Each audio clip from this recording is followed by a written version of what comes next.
Un de plus et encore beaucoup d'objectifs, mais peu d'espoir. Les sommets sur le climat se suivent depuis 2 décennies. L'enjeu est sans cesse plus pressant, mais les résultats souvent décevants. La donne changera-t-elle à Varsovie? Le but, dresser une feuille de route d'ici la conférence de Paris en 2015 qui devrait adopter un accord global et légalement contraignant. J'espère, dit cet observateur, que nous pourrons mettre tout le monde autour de la table et pour être honnête, nous croyons vraiment à un accord contraignant d'ici 2015. Entre l'échec de Copenhague et les espoirs de Paris, il faudra mettre les bouchées doubles.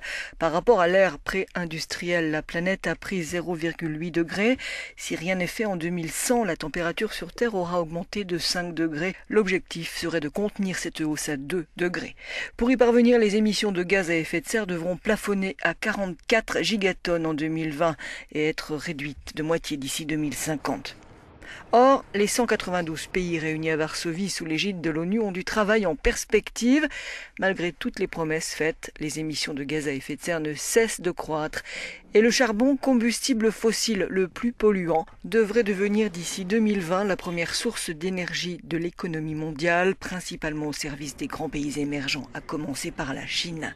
Pékin, consciente de son gros problème de pollution, doit aller à Varsovie dans un esprit d'ouverture, à condition de ne pas être soumise aux mêmes contraintes que les pays industrialisés. Héritage de Kyoto qui établissait une distinction entre pays industriels et en voie de développement. Cette fois-ci, tous les pays sont concernés, et spécialement les plus gros pollueurs de la planète. Or, la Chine est en tête avec 23% des émissions de gaz à effet de serre mondiales, suivi des États-Unis, de l'Union européenne et de la Russie, loin derrière. Mais si les émergents traînent des pieds, que dire des grandes puissances? Les États-Unis n'ont jamais ratifié le protocole de Kyoto.